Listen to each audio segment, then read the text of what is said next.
Crucé la frontera sola y nunca más tuve un hombre en mi vida. Me llamo Gloria María, tengo 46 años y hace 22 años que no siento el calor de un hombre a mi lado.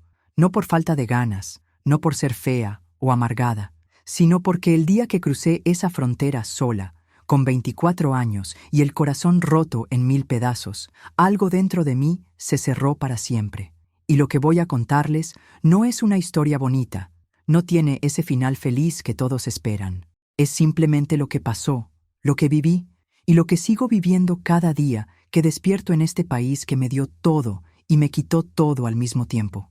Yo nací en Apatzingán, Michoacán, un pueblo caliente, polvoriento, donde el sol pega tan fuerte que la gente camina pegada a las paredes buscando sombra.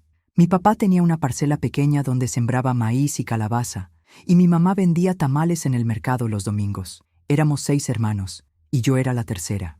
No teníamos mucho, pero tampoco nos faltaba el frijol en la mesa. Lo que sí nos faltaba era futuro.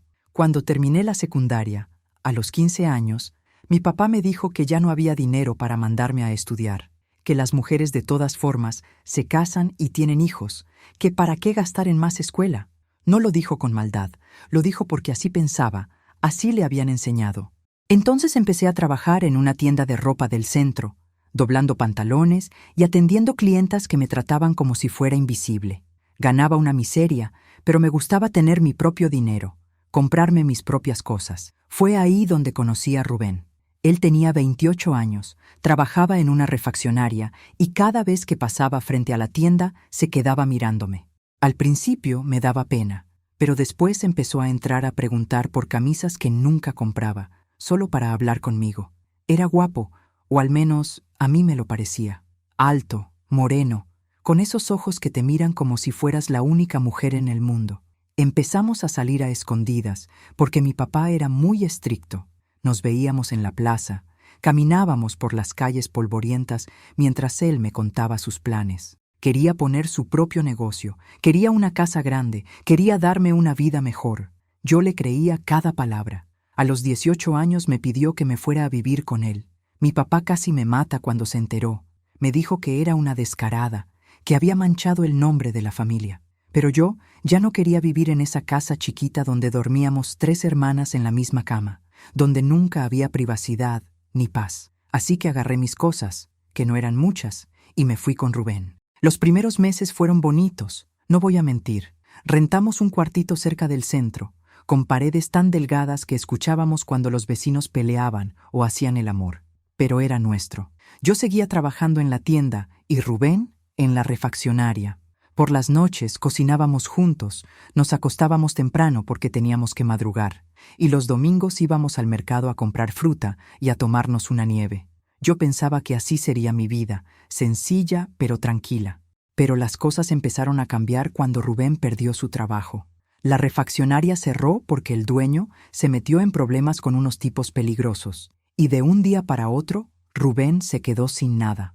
Buscó trabajo por todos lados, pero no encontraba. Apatzingán no es un lugar donde sobren las oportunidades, especialmente cuando empezó a ponerse más peligroso el asunto de los grupos armados que peleaban por la plaza. Mi sueldo apenas alcanzaba para la renta y la comida, y Rubén empezó a ponerse irritable, a beber más de la cuenta, a llegar tarde en las noches sin explicar dónde había estado. Una noche llegó con un ojo morado y la camisa rota. Me dijo que había tenido un problema con unos tipos en la cantina, que no era nada. Pero yo vi miedo en sus ojos, un miedo que nunca antes había visto. Los días siguientes estuvo nervioso. Miraba hacia la calle cada vez que pasaba un carro. Se sobresaltaba con cualquier ruido. No me contaba nada. Me decía que no me preocupara, que todo iba a estar bien. Pero yo sabía que algo malo estaba pasando. 2 semanas después, Rubén llegó a las 3 de la mañana. Me despertó sacudiéndome el hombro, con la respiración agitada y sudando aunque la noche estaba fresca. Me dijo que teníamos que irnos, que nos teníamos que ir de Apatzingán esa misma noche. Yo me asusté, le pregunté qué había hecho, qué estaba pasando. Él solo repetía que teníamos que irnos, que no había tiempo. Agarró una mochila y metió lo poco que teníamos de valor. Algo de ropa, unos papeles, el dinero que yo tenía guardado en una lata debajo del colchón. Salimos cuando todavía estaba oscuro. Caminamos hasta la carretera y paramos un camión que iba hacia Morelia. Durante todo el viaje, Rubén no me soltó la mano, pero tampoco me explicó nada. Yo tenía un nudo en el estómago, una sensación de que mi vida acababa de cambiar para siempre y que ya no había vuelta atrás. Cuando llegamos a Morelia, Rubén me llevó a la central de autobuses y me compró un boleto para Tijuana. Yo no entendía nada. Le preguntaba por qué Tijuana, qué íbamos a hacer allá. Él me dijo que tenía un primo que vivía ahí, que nos iba a ayudar a cruzar al otro lado, a Estados Unidos, que allá podríamos empezar de nuevo, que allá había trabajo y nadie nos iba a buscar. No le pregunté de quién estábamos escapando. En el fondo, yo ya lo sabía. En Apatzingán, todo el mundo sabía quiénes mandaban y qué les pasaba a los que se metían con ellos. Rubén había hecho algo, había debido dinero o había visto algo que no debía, y ahora los dos estábamos huyendo. El viaje a Tijuana duró más de 2 días. Cambiamos de camión 3 veces, dormíamos sentados, comíamos lo que podíamos comprar en las paradas, tortas frías, refrescos tibios, galletas. Yo miraba por la ventana cómo el paisaje cambiaba, cómo Michoacán se quedaba atrás con sus cerros verdes y su calor húmedo, y aparecía el desierto seco y amarillo del norte. Cada kilómetro que avanzábamos era un kilómetro más lejos de mi familia, de mi casa, de todo lo que conocía. Le mandé un mensaje a mi mamá desde un teléfono público diciéndole que estaba bien, que no se preocupara, pero que no podía decirle dónde estaba. Escuché su voz quebrarse del otro lado de la línea, preguntándome qué había pasado, rogándome que volviera. Tuve que colgar antes de ponerme a llorar. Cuando llegamos a Tijuana, el primo de Rubén nos recogió en la central. Se llamaba Memo. Era más chico que Rubén, flaco y nervioso, con tatuajes en los brazos. Nos llevó a una casa en una colonia que parecía estar pegada con alfileres a la ladera de un cerro. Casas de lámina y madera, calles sin pavimentar, niños jugando descalzos entre la basura. Nos dijo que nos podíamos quedar ahí unos días mientras conseguía contactar al coyote que nos iba a pasar. El coyote se llamaba Don Chuy, un señor gordo con bigote que fumaba sin parar y que nos pidió $3,000 por cabeza para cruzarnos. $3,000 que no teníamos. Rubén habló con él. Le dijo que podíamos pagar la mitad ahora y la otra mitad cuando estuviéramos del otro lado y consiguiéramos trabajo. Don Chuy se rió. Dijo que todos decían lo mismo y que después desaparecían. Pero al final aceptó. No sé si por lástima o porque Memo le rogó. Nos quedamos en esa casa casi 2 semanas, esperando el momento adecuado para cruzar. Yo ayudaba a la esposa de Memo con la limpieza y la comida para pagar nuestra estancia. Ella se llamaba Lupita, tenía mi edad, y me contó que llevaba 4 años viviendo ahí, esperando juntar el dinero para cruzar con sus 2 niños. Me dijo que la vida en Tijuana era dura, que la ciudad estaba llena de gente como nosotros, gente huyendo de algo, gente esperando su oportunidad de cruzar. Me advirtió que no me hiciera ilusiones, que muchos lo intentaban y no todos lo lograban, que algunos morían en el desierto, otros los deportaban, otros simplemente desaparecían. Sus palabras me daban miedo, pero también me daban determinación. Yo ya no tenía nada a qué volver. Si regresaba a Michoacán, los que buscaban a Rubén también me buscarían a mí. Si me quedaba en Tijuana, iba a terminar como Lupita, viviendo en una casa de lámina, trabajando de lo que fuera, sin futuro. La única opción era cruzar, llegar al otro lado y rezar para que todo saliera bien. Una noche, Don Chuy llegó a la casa y nos dijo que era el momento, que nos preparáramos porque salíamos en 2 horas. Me puse la ropa más cómoda que tenía, unos jeans, una sudadera oscura, tenis viejos. Guardé en los bolsillos lo poco que tenía de valor, una foto de mi mamá, una cadena con una virgencita que me había regalado mi abuela y los últimos pesos que me quedaban. Rubén me abrazó y me dijo que todo iba a salir bien, que en unos días estaríamos del otro lado empezando nuestra nueva vida. Yo quería creerle, pero había algo en el ambiente, una sensación de despedida, que me ponía la piel chinita. Don Chuy nos subió a una camioneta junto con otras 8 personas, 3 hombres jóvenes que viajaban solos, una pareja con un niño como de 6 años que no dejaba de llorar, y 2 mujeres mayores que parecían hermanas. Nadie hablaba. Todos íbamos con la mirada perdida, pensando en lo que dejábamos atrás y en lo que nos esperaba adelante. La camioneta avanzó por calles oscuras hasta que llegamos a un terreno baldío cerca de la línea. Ahí nos bajamos y empezamos a caminar. El desierto de noche es un lugar que nunca voy a olvidar. No hay sonidos, solo el crujir de las piedras bajo los pies y el viento que sopla frío.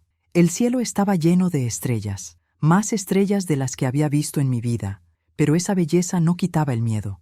Don Chuy iba adelante con una linterna pequeña que apenas alumbraba el suelo.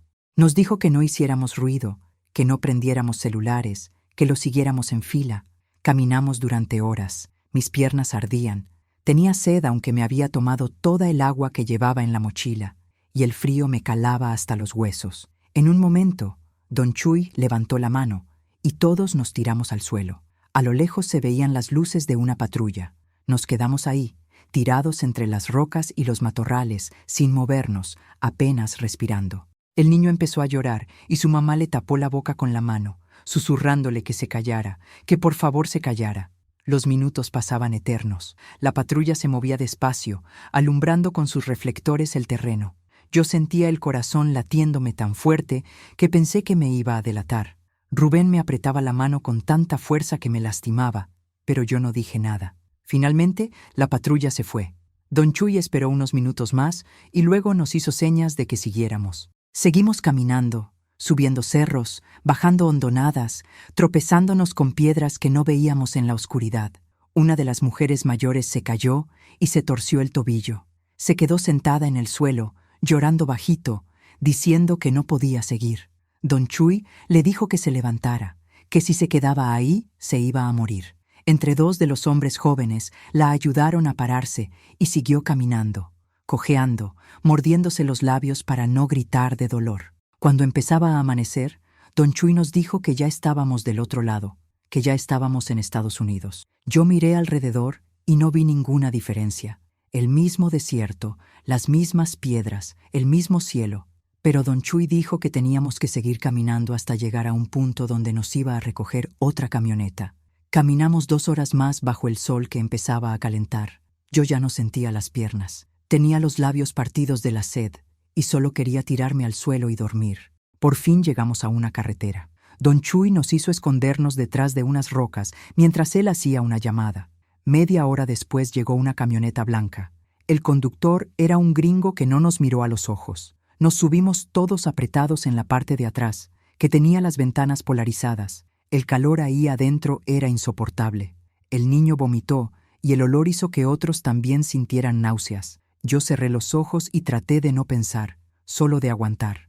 No sé cuánto tiempo pasó, tal vez 2 horas, tal vez más. Cuando la camioneta se detuvo, el conductor abrió la puerta y nos dijo que bajáramos rápido. Estábamos en un barrio que parecía mexicano, pero que no lo era. Casas pequeñas con jardines descuidados, carros viejos estacionados en las calles, tiendas con letreros en español. Don Chuy nos llevó a una casa, donde nos dijo que nos podíamos quedar esa noche, que al día siguiente cada quien tenía que buscar a sus contactos y seguir su camino. Esa noche dormí en el suelo de una sala junto con las otras personas que habían cruzado conmigo. Rubén se acostó a mi lado y me abrazó. Me dijo al oído que lo habíamos logrado, que ya estábamos del otro lado, que nuestra vida nueva empezaba ahora. Yo asentí, pero por dentro sentía un vacío enorme. Había dejado todo atrás, mi familia, mi tierra, mi idioma, para llegar a un lugar donde no conocía a nadie, donde no tenía papeles, donde no sabía qué iba a pasar mañana. Me quedé dormida con esa angustia en el pecho, sin saber que lo peor todavía no había llegado. A la mañana siguiente, cuando desperté, Rubén ya no estaba. Al principio pensé que había ido al baño o que había salido a buscar algo de comer. Me quedé sentada en el suelo, esperando, mirando cómo las otras personas se despertaban y se iban yendo de a poco. La mujer del tobillo torcido se fue cojeando con las 2 señoras mayores. La pareja con el niño salió temprano sin despedirse de nadie. Los 3 hombres jóvenes se fueron juntos, hablando en voz baja, y yo seguía ahí, esperando a Rubén. Pasó 1 hora. Pasaron 2. Le pregunté a Don Chuy si había visto a Rubén. Me miró con cara de lástima y me dijo que lo había visto salir muy temprano en la madrugada con una mochila al hombro, que le había dicho que iba por cigarros. Don Chuy se encogió de hombros y me dijo que ya tenía que irse, que esa casa no era suya y que el dueño iba a volver pronto. Me dejó ahí sola. en esa sala vacía que olía a sudor y a miedo. No lloré en ese momento. Creo que estaba en shock, como si mi cerebro no pudiera procesar lo que estaba pasando. Me quedé sentada ahí durante horas, mirando la puerta, esperando que Rubén entrara con su sonrisa de siempre y me dijera que todo había sido un malentendido. Pero la puerta nunca se abrió. Cuando el sol ya estaba alto y el calor dentro de la casa era insoportable, finalmente entendí la verdad. Rubén me había abandonado. No sé por qué lo hizo. Tal vez se arrepintió de traerme. Tal vez conoció a alguien más. Tal vez simplemente decidió que era más fácil empezar de nuevo solo que cargar conmigo. Nunca lo voy a saber porque nunca más lo volví a ver. Ni siquiera supe a qué ciudad nos había llevado Don Chuy. Después me enteré de que estaba en Los Ángeles, en un barrio que se llama Pico Union, pero en ese momento yo no sabía nada. No tenía teléfono, no tenía dinero, no tenía a nadie. Salí de la casa porque no podía quedarme ahí para siempre. Caminé por las calles sin rumbo, sintiendo el peso de la soledad como nunca antes lo había sentido. Veía a la gente pasar, mexicanos en su mayoría, hablando español, cargando bolsas del mercado, llevando niños de la mano. Todos parecían saber a dónde iban. Yo era la única perdida. Me senté en una parada de autobús y me quedé ahí, sin saber qué hacer, sintiendo cómo el pánico empezaba a subirme por la garganta. Una señora mayor se sentó a mi lado. Me miró de arriba abajo y me preguntó si estaba bien. Yo no pude contestar, solo negué con la cabeza. Ella me preguntó si acababa de llegar, si tenía dónde quedarme. Le conté todo. Las palabras salían de mi boca sin control, llorando, temblando. Le conté de Rubén, de cómo me había abandonado, de cómo no tenía a nadie ni nada. Ella me escuchó con paciencia y cuando terminé de hablar, me dio un pañuelo para que me limpiara las lágrimas. Se llamaba Doña Esperanza. Tenía como 60 años, pelo canoso recogido en un chongo y ojos cansados pero amables. Me dijo que ella también había llegado así hacía muchos años, sola y sin nada, que Los Ángeles estaba lleno de historias como la mía. Me ofreció quedarme en su casa unos días mientras conseguía trabajo y juntaba algo de dinero. Yo no lo podía creer, no entendía por qué una desconocida me ayudaría así. Ella solo me dijo que alguna vez alguien la había ayudado a ella y que ahora le tocaba ayudar a otros. La casa de Doña Esperanza era un apartamento pequeño en un edificio de 2 pisos. Vivía sola. Sus hijos ya eran grandes y tenían sus propias familias. El apartamento olía a canela y a comida casera. Me dio una cobija y un cojín para dormir en el sofá de la sala. Esa noche, por primera vez desde que había salido de Michoacán, dormí sintiéndome un poco segura. Doña Esperanza me consiguió trabajo limpiando casas con ella. Ella llevaba años trabajando para varias familias americanas en barrios donde las casas tenían jardines grandes y 2 pisos. Me enseñó todo: cómo limpiar sin dejar marcas en los espejos, cómo doblar las toallas de cierta manera, cómo ser invisible para que los patrones ni siquiera notaran que estábamos ahí. Me pagaban $40 por casa y entre las dos limpiábamos 3 o 4 casas al día. Al final de la semana, yo tenía casi $300 en la mano, más dinero del que había ganado en un mes en Apatzingán. Pero el trabajo era pesado. Llegábamos a las casas a las 7 de la mañana y terminábamos a las 5 de la tarde. Mis rodillas me dolían de tanto restregar pisos, mis manos se agrietaban del cloro y los químicos de limpieza, y mi espalda crujía cada vez que me agachaba. Limpiábamos baños donde la gente dejaba su suciedad sin vergüenza, cocinas con trastes apilados del fin de semana, cuartos de niños con juguetes tirados por todos lados. Las familias americanas casi nunca nos hablaban. A veces nos dejaban dinero en la mesa de la cocina con una nota, otras veces ni siquiera estaban en la casa. Éramos fantasmas que entraban, limpiaban y desaparecían. Había días en que terminaba tan cansada que apenas podía caminar de regreso al apartamento. Doña Esperanza y yo nos íbamos en el autobús, cargando nuestras mochilas con los trapos y productos de limpieza.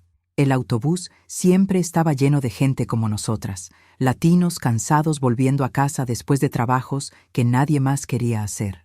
Yo me quedaba dormida con la cabeza apoyada en la ventana, soñando con Michoacán, con mi mamá, con mi casa. Despertaba con un sobresalto cuando Doña Esperanza me sacudía el brazo para bajarme en nuestra parada. Los fines de semana llamaba a mi mamá desde un teléfono público. Le mandaba dinero cuando podía, $50, $100, lo que me sobraba después de pagarle a doña Esperanza por la renta y la comida. Mi mamá lloraba cada vez que hablábamos. Me preguntaba cuándo iba a volver. Me decía que me extrañaba, que mi papá ya no estaba tan enojado y que podía regresar. Pero yo sabía que no podía volver. No solo porque Rubén había dejado problemas atrás, sino porque yo misma había invertido demasiado en estar ahí. Cruzar la frontera no era algo que se hacía 2 veces. Si volvía, todo el sacrificio, todo el dolor, todo el miedo, habría sido en vano. Después de 3 meses viviendo con doña Esperanza, una de las señoras para las que trabajábamos me ofreció quedarme a vivir en su casa. Se llamaba Mrs. Patterson. Era una mujer alta y delgada, de unos 50 años, que vivía en una casa enorme en Pasadena con su esposo y su hijo adolescente. Me dijo que necesitaba a alguien de tiempo completo, que viviera ahí, que cuidara la casa y preparara la comida. Me iba a pagar $1,000 al mes más cuarto y comida. Era más de lo que estaba ganando limpiando casas, y además me iba a ahorrar la renta. Doña Esperanza me dijo que aceptara, que era una buena oportunidad. Me ayudó a empacar mis pocas cosas y me despidió con un abrazo largo en la puerta de su apartamento. Me dijo que cualquier cosa que necesitara la llamara, que no me olvidara de dónde había empezado. Le prometí que no lo haría. Subí al autobús con mi mochila y mi cobija, sintiendo una mezcla de gratitud y tristeza. Doña Esperanza había sido como una madre para mí en esos meses, y ahora me tocaba empezar de nuevo otra vez. La casa de los Patterson era como las casas que veía en las películas americanas. 3 pisos, jardín con pasto verde y flores, una alberca en el patio trasero. Mi cuarto estaba en el primer piso, al lado de la cocina. Era pequeño, pero tenía su propio baño y una cama individual con sábanas limpias. La primera noche que dormí ahí me sentí rara, como si estuviera en un hotel, como si en cualquier momento alguien fuera a tocar la puerta y decirme que me tenía que ir. Mrs. Patterson me dio una lista de mis responsabilidades. Tenía que levantarme a las 6 de la mañana para preparar el desayuno. Mr. Patterson quería huevos revueltos con tocino y café negro. El hijo, que se llamaba Brandon y tenía 17 años, solo comía cereal. Mrs. Patterson tomaba un smoothie verde que yo tenía que hacer con espinacas, manzana y no sé qué más. Después del desayuno tenía que limpiar la cocina, lavar la ropa, aspirar las alfombras, limpiar los baños. A las 12 tenía que tener lista la comida. Por las tardes planchaba, sacudía, organizaba las cosas de la familia.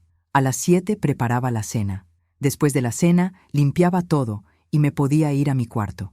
Los Patterson no eran malas personas, pero tampoco eran cálidos. Me trataban con educación, pero con distancia, como se trata a alguien que trabaja para uno. Mrs. Patterson me hablaba en inglés mezclado con español, haciendo gestos con las manos cuando no encontraba las palabras. Mr. Patterson casi no me dirigía la palabra, solo asentía con la cabeza cuando le servía la comida. Brandon me ignoraba completamente. Vivía pegado a su computadora o a su teléfono. Yo me sentía invisible en esa casa.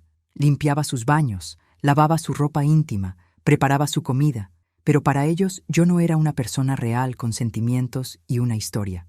Era solo Gloria, la muchacha que limpiaba y cocinaba. Había días en que pasaba horas sin que nadie me dirigiera la palabra.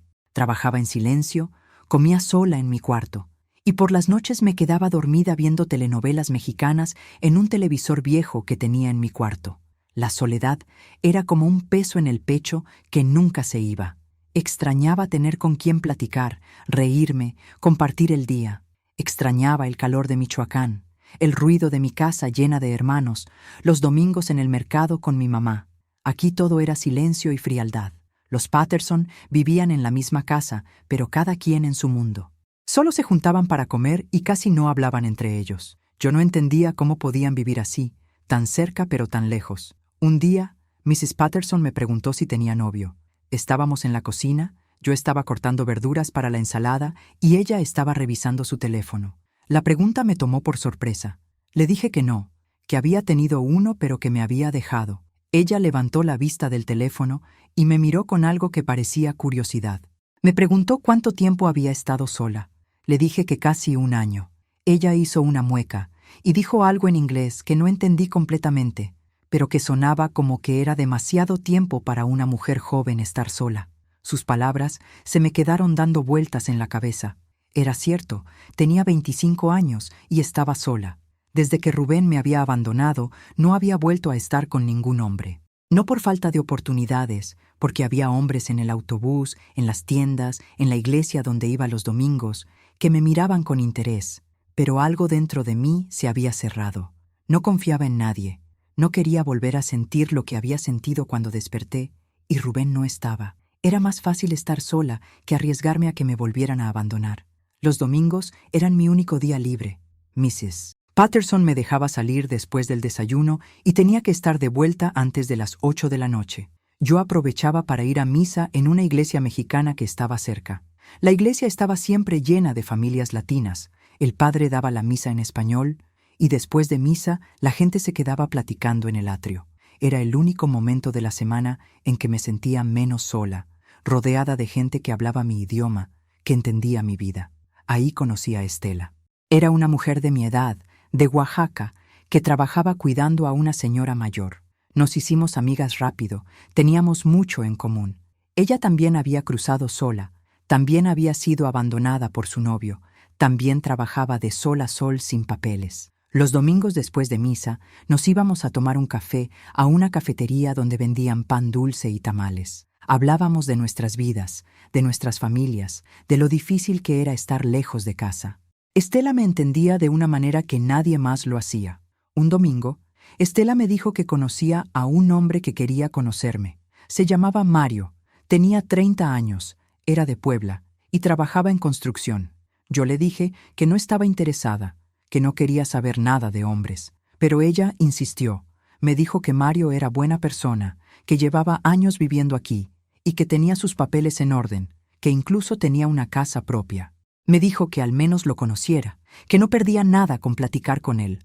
Acepté más por no dejar a Estela que por ganas. Quedamos de vernos los 4, Estela con su novio y yo con Mario, en un restaurante mexicano. Cuando llegué y vi a Mario, me sorprendió. Era guapo, más alto que yo, con manos grandes de trabajador. Tenía una sonrisa amable y ojos tranquilos.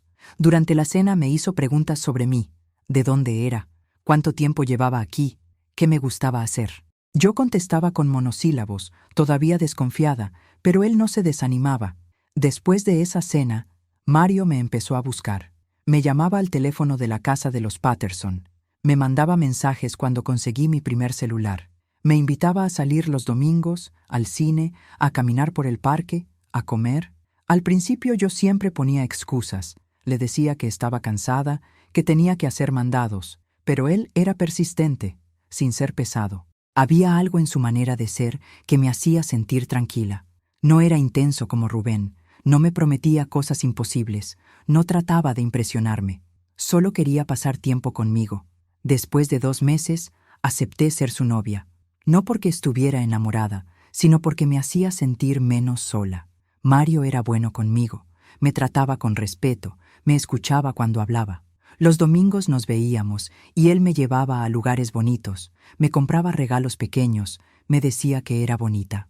Yo me dejaba querer sin entregarme del todo.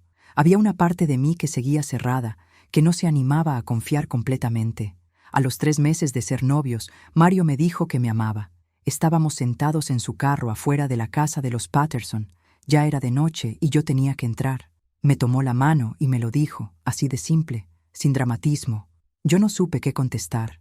Me quedé callada, mirando nuestras manos entrelazadas. Él no me presionó, solo me besó en la frente y me dijo que no tenía que contestarle, que solo quería que lo supiera. Esa noche me quedé despierta pensando en Mario, en Rubén, en mi vida. Me pregunté si alguna vez iba a poder volver a amar a alguien completamente, o si Rubén había roto algo dentro de mí que ya no tenía reparación. Me pregunté si era justo para Mario estar con alguien que no lo amaba de la misma manera. Me pregunté si así era como iba a ser mi vida para siempre, trabajando en casa de extraños, viendo a un hombre los domingos, mandando dinero a Michoacán, sin nunca sentirme completamente feliz ni completamente triste. Un mes después, todo cambió otra vez. Era un martes por la tarde. Estaba limpiando la sala de los Patterson cuando sonó el teléfono de la casa. Casi nunca sonaba ese teléfono, y cuando sonaba era siempre para ellos. Pero esa vez, Mrs. Patterson me llamó desde el segundo piso y me dijo que la llamada era para mí. Bajé las escaleras con el corazón acelerado, pensando que algo malo había pasado. Solo mi mamá y Mario tenían ese número. Era mi hermana Rosa, la que le seguía a mí. Su voz sonaba rara, como ahogada. Me dijo que tenía que contarme algo, pero que no me asustara. El corazón me dio un vuelco. Le pregunté qué había pasado, si era mi mamá, si era mi papá. Ella se quedó callada unos segundos y luego me dijo: Rubén está aquí en Apatzingán. Vino a buscarte. Sentí como si el piso se abriera debajo de mis pies. No podía ser cierto. Rubén me había abandonado hacía más de un año. Había desaparecido sin decir nada, sin una explicación, sin una disculpa, y ahora aparecía en mi pueblo buscándome. Le pregunté a Rosa qué quería, qué había dicho. Ella me contó que había llegado a la casa de mis papás 2 días atrás, que estaba flaco y acabado, que le había dicho a mi mamá que necesitaba hablar conmigo, que tenía que explicarme lo que había pasado. Rosa me dijo que Rubén le había contado a mi mamá que cuando llegamos a Los Ángeles unos tipos lo estaban esperando. Los mismos tipos de los que habíamos huido en Apatzingán habían mandado gente a buscarlo al otro lado. Le dijeron que o les pagaba lo que debía o me iban a hacer daño a mí.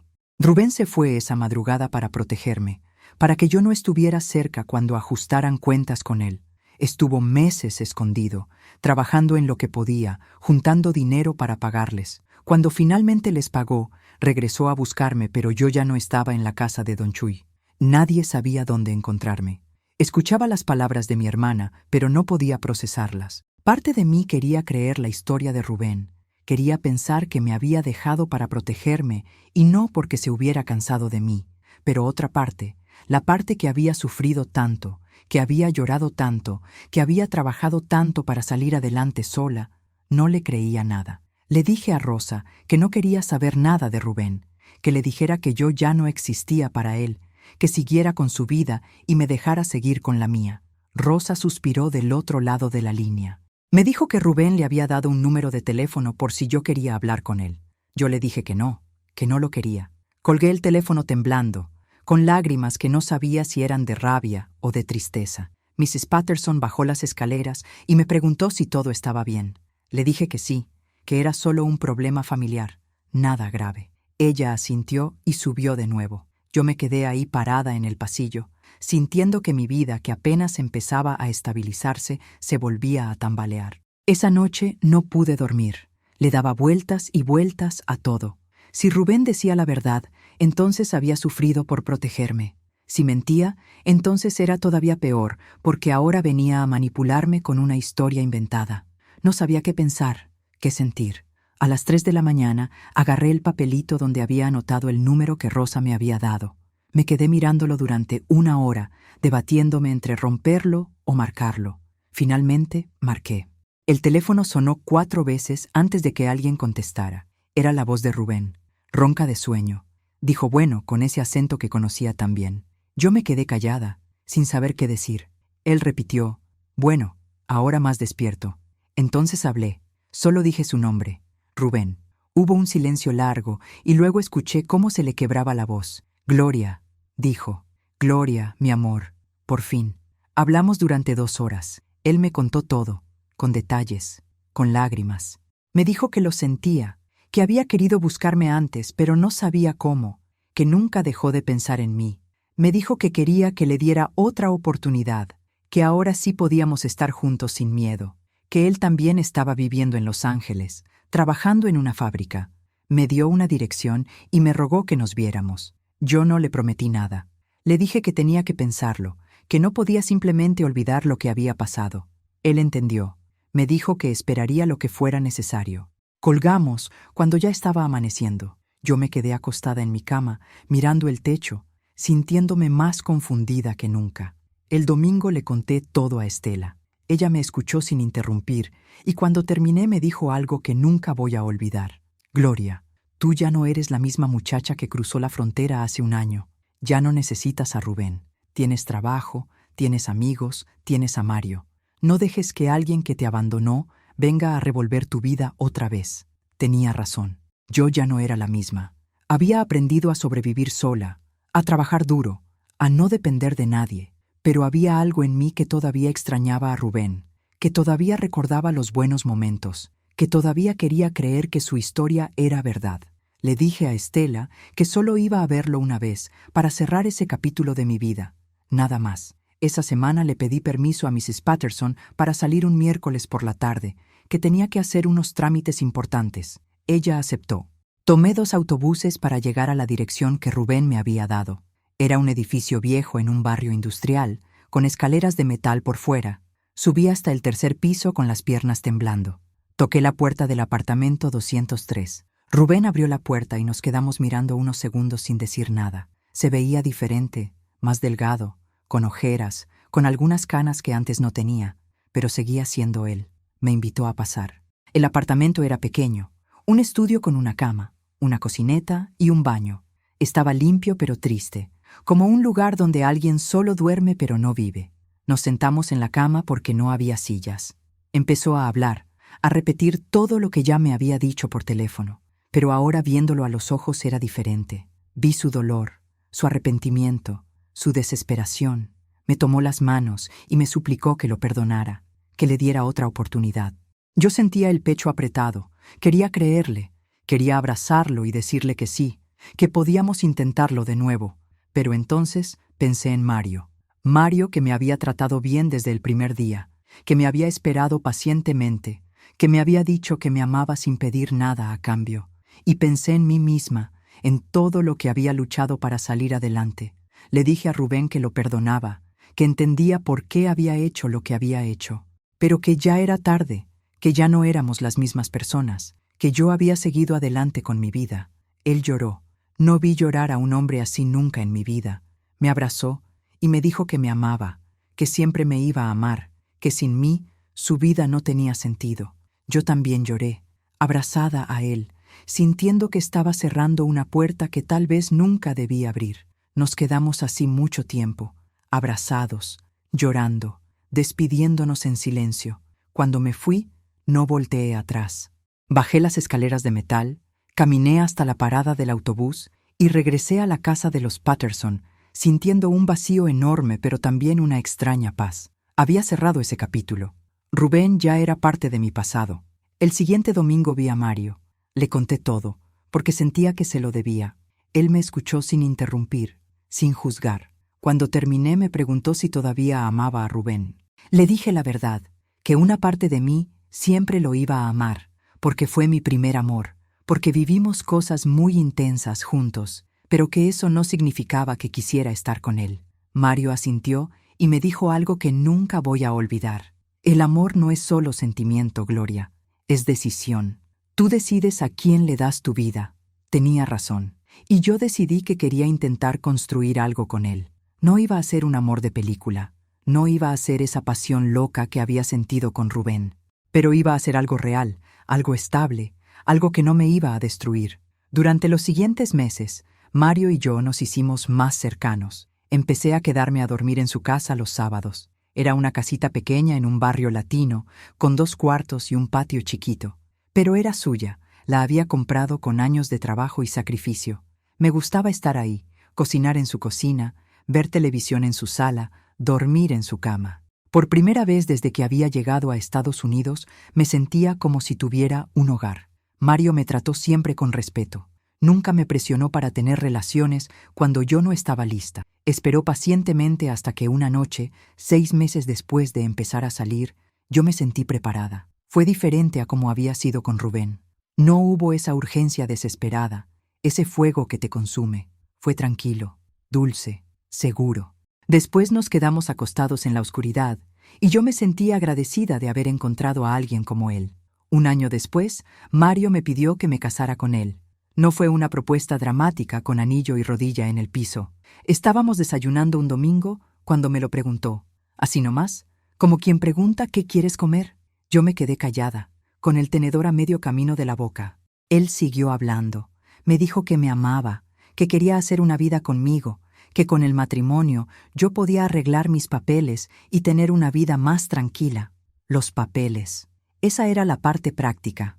Si me casaba con Mario, que era residente, yo podía aplicar para una green card, podría trabajar legalmente, podría viajar sin miedo, Podría vivir sin el terror constante de que migración me agarrara. Era una oportunidad que muchas mujeres en mi situación matarían por tener. Pero algo dentro de mí se resistía. No porque no quisiera estar con Mario, sino porque tenía miedo. Miedo de comprometerme, miedo de volver a depender de alguien, miedo de que todo se derrumbara otra vez. Le dije que tenía que pensarlo. Él no se molestó, solo asintió y seguimos desayunando como si nada. Pasaron 2 semanas. Yo le daba vueltas al asunto día y noche. Hablé con Estela, hablé con doña Esperanza, a quien seguía visitando de vez en cuando. Las dos me dijeron lo mismo, que Mario era un buen hombre, que no iba a encontrar a alguien mejor, que debía aceptar. Pero yo seguía con esa sensación de que algo no estaba bien. Una noche, sola en mi cuarto en casa de los Patterson, entendí qué era lo que me molestaba. No era Mario, era yo. Después de lo que había pasado con Rubén, yo me había cerrado emocionalmente. Me había vuelto práctica, calculadora, desconfiada. Veía el matrimonio con Mario como una transacción. Él me daba estabilidad y papeles, yo le daba compañía y tal vez eventualmente amor. Pero no era justo para él. Él me amaba de verdad, y yo solo estaba con él porque era seguro, porque no me iba a lastimar, porque era conveniente. Le dije que no. Fue una de las conversaciones más difíciles de mi vida. Mario lloró. Me preguntó si había algo que pudiera hacer para hacerme cambiar de opinión. Le dije que no era su culpa, que era mía, que yo no estaba lista para casarme, que tal vez nunca lo estaría. Le dije que lo quería mucho, pero que no sería justo casarme con él sin estar completamente segura. Terminamos esa noche. Mario me pidió que me fuera de su casa y que no volviera. No lo dijo con maldad, lo dijo con dolor. Yo entendí.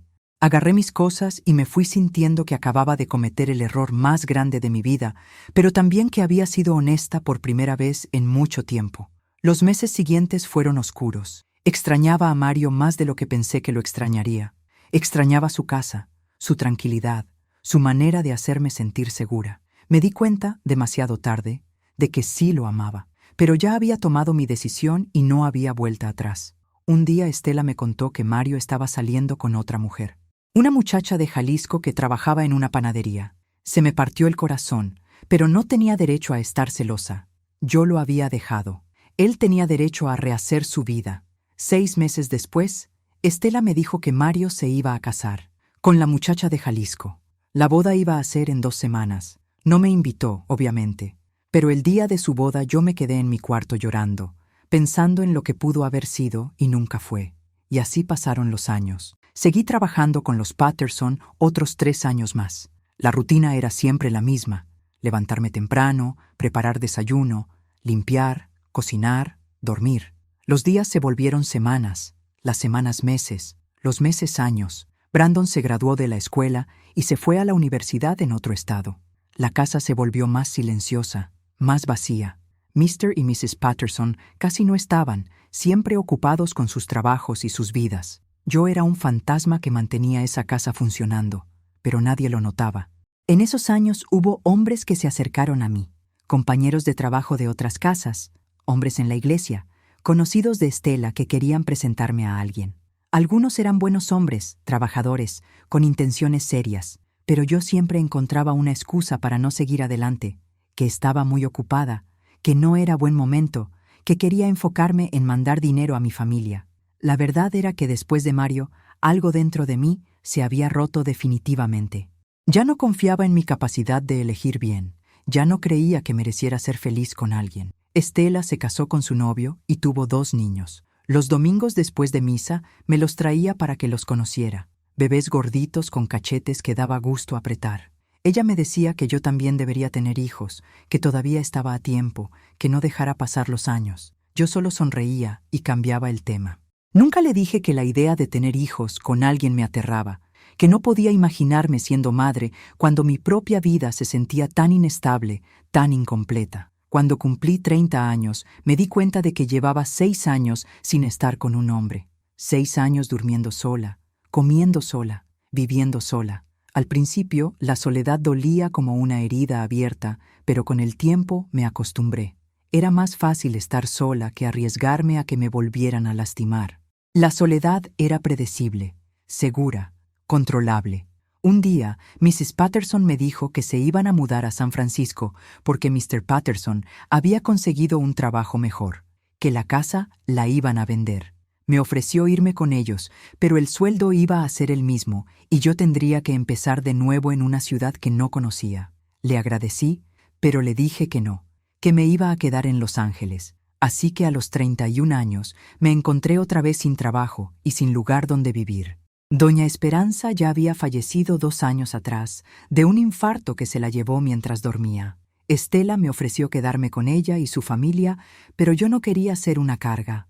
Renté un cuarto en una casa donde vivían otras 4 mujeres latinas, todas trabajadoras domésticas como yo.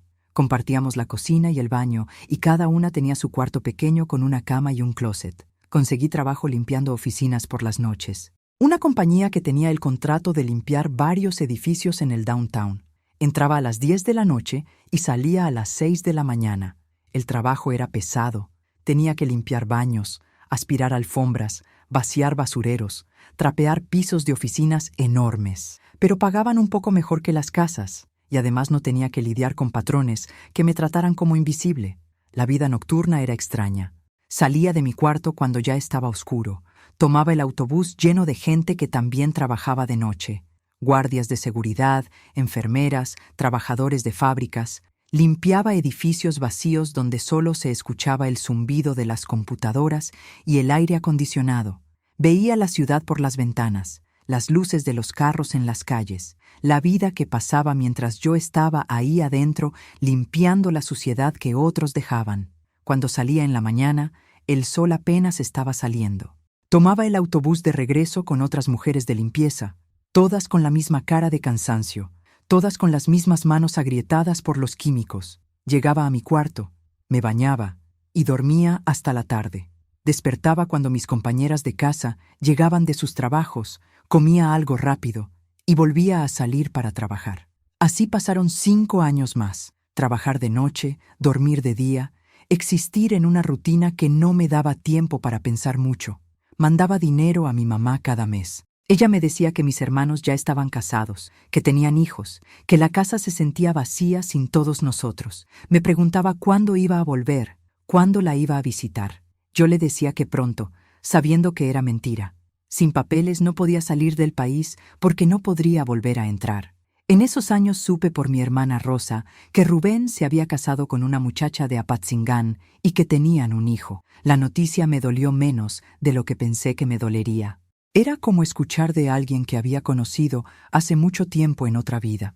También supe por Estela que Mario y su esposa se habían mudado a Texas, que tenían 3 hijos. Me alegré por él.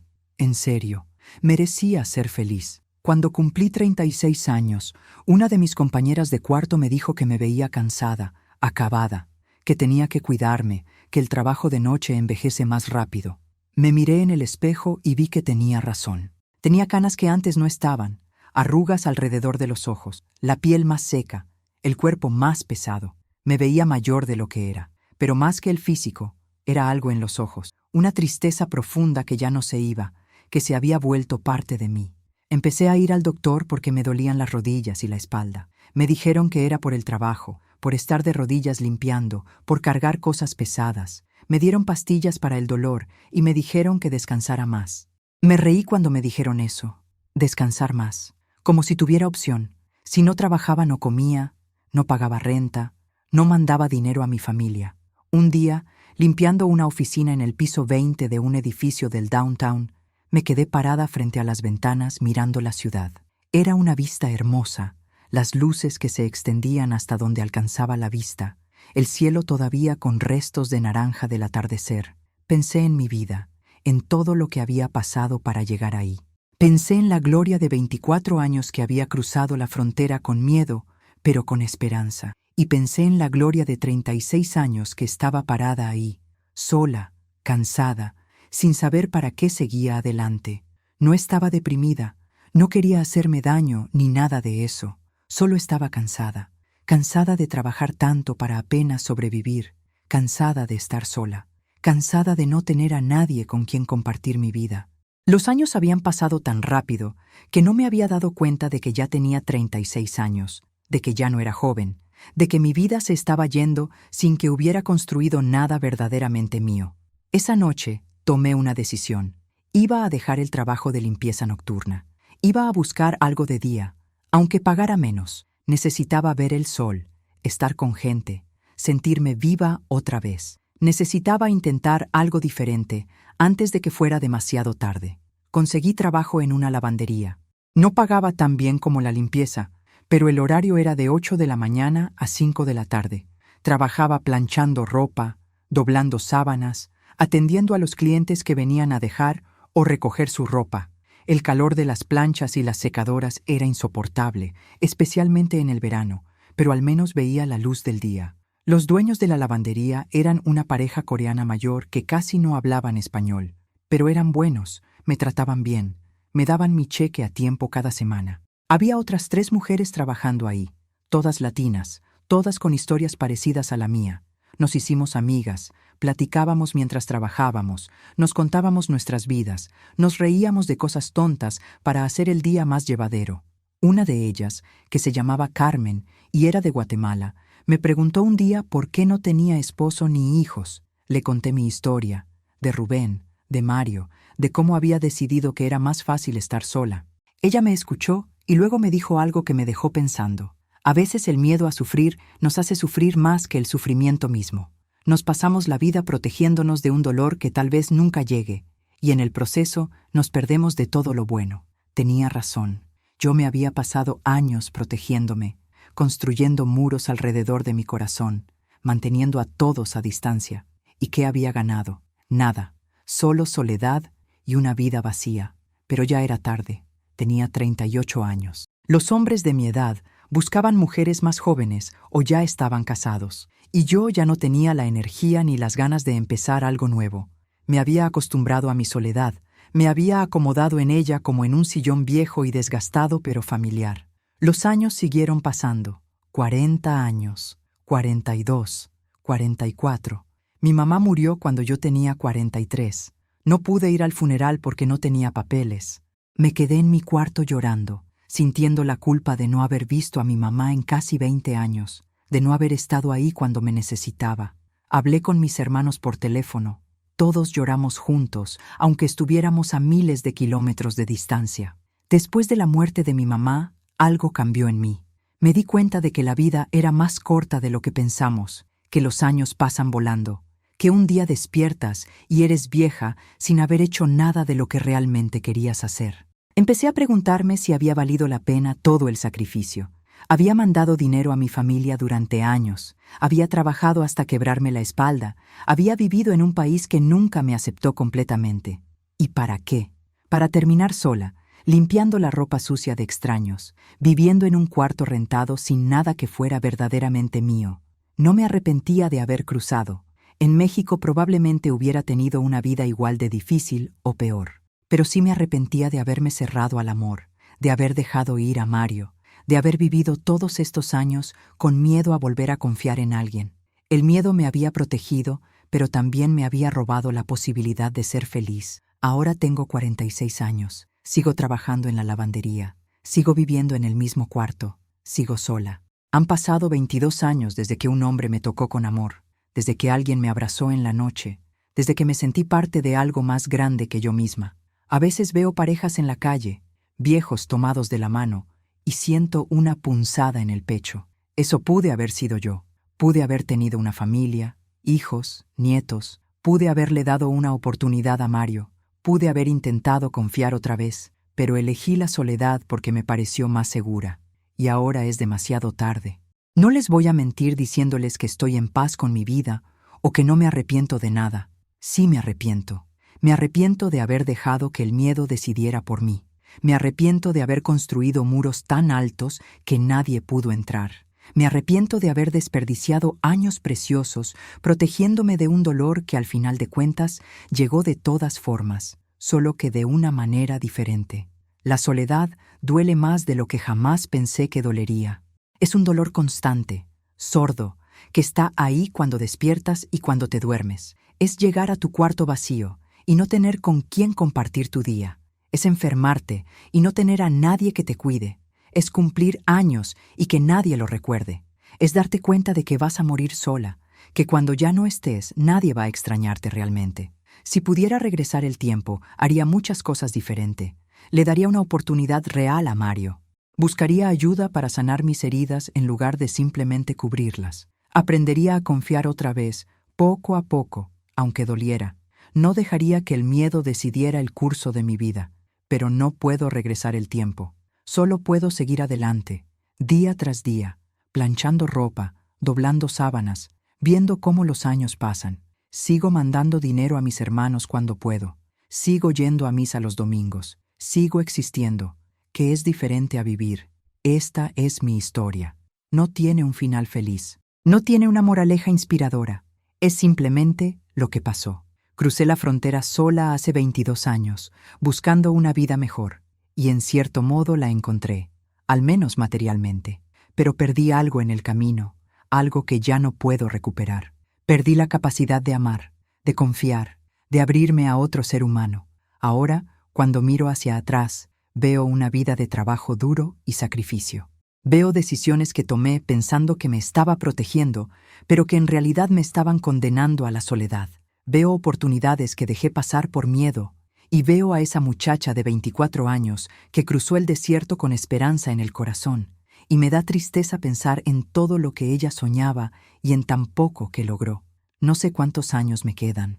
A veces me duele tanto el cuerpo que pienso que no voy a llegar a vieja, pero si llego, sé que voy a llegar sola, sin esposo, sin hijos, sin familia cerca, solo con mis recuerdos y mis arrepentimientos. Y eso es lo más difícil de aceptar, que mi vida pudo haber sido diferente, que tuve opciones, que tuve oportunidades, pero elegí el miedo, elegí la soledad, y ahora tengo que vivir con esas elecciones hasta el día que me muera. Si alguien está leyendo esto, si hay alguna mujer que se identifica con mi historia, solo quiero decirles una cosa: no hagan lo que yo hice, no dejen que el miedo les robe la vida.